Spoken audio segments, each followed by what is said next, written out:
For decades, the advice for climbing the corporate ladder was simple: lace up your combat boots. Empathy was treated as a liability, and any sign of softness was a fast track to getting walked all over. In 1946, legendary baseball manager Leo Durocher muttered a phrase that would define American competitive culture for the rest of the century: nice guys finish last. Business strategy largely agreed with him. The ideal executive was the hyper-aggressive Machiavellian CEO. These were the leaders gracing the covers of business magazines, praised for their ruthless tactics and relentless drive. And the economy seemed to reward that behavior. The loudest voices in the room secured the biggest contracts, validating the idea that you had to be completely cutthroat to win at the highest levels. Wharton organizational psychologist Adam Grant wanted to see if that aggressive posture actually held up to mathematical scrutiny, looking deeply at how our transactional behavior dictates our success. This diagram breaks the modern workforce down into 3 distinct behavioral profiles based on Grant's findings. First, you have takers, who extract as much value as possible from others. Next are matchers, who operate on a strict quota of trading favors evenly. And finally, givers, who contribute to others without expecting anything in return. If we plot these profiles against actual career success, the data seems to prove the cynics right. The people making the least money and experiencing the highest burnout rates consistently rank dead last. They are overwhelmingly givers, frequently taken advantage of by the takers above them. But if you look at the absolute peak of that exact same graph, an hourglass shape emerges.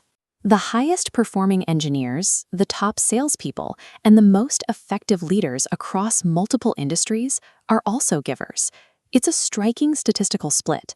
Operating as a decent, helpful colleague is somehow responsible for creating both the biggest losers in the workforce and the biggest winners. The hyper-aggressive taker model that dominated the 20th century is hitting a hard ceiling in the modern economy. Organizations are slowly waking up to a hidden financial penalty known as the jerk tax. Building a high-turnover, fear-based culture carries a massive, quantifiable monetary cost. When employees fear being berated or undercut by a tyrant, they stop taking risks. They actively hide their mistakes. They keep creative ideas to themselves and quietly update their resumes. Takers routinely win short-term negotiations, but they lose the long-term war. Tyranny destroys the psychological safety required for a modern business to innovate and grow. To understand why some givers thrive while others fail entirely, we have to split that category into 2 vastly different operational profiles. The givers clustered at the bottom of the data are highly self-sacrificing, but they lack boundaries. They act as compliant doormats, tolerating toxic behavior at their own professional expense. The top givers are totally different. They are highly selfless, but they possess a rigid backbone.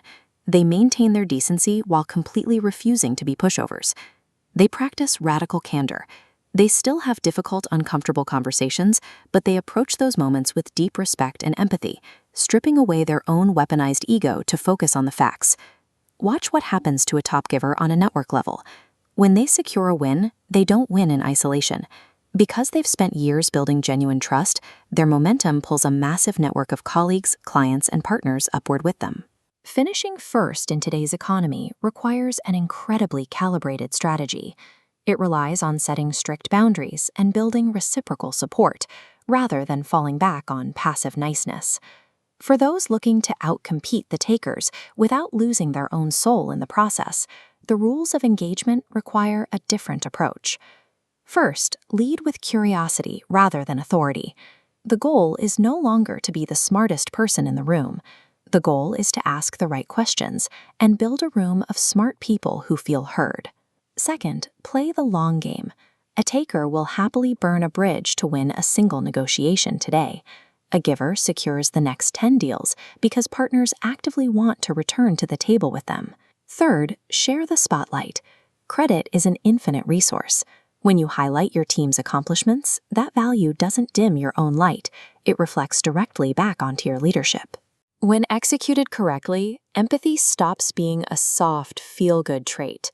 It becomes a compounding, structural business advantage that competitors simply cannot replicate. We operate in an instantly connected digital landscape, where information, and more importantly, reputation, travels across dense networks in seconds.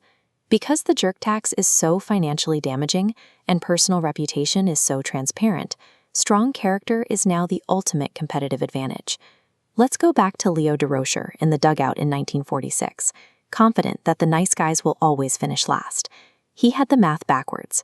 The good guys finish first, because by the end of the race, they are the only competitors left who still have a team actively pushing them across the finish line. You no longer have to leave casualties in your wake to reach the top.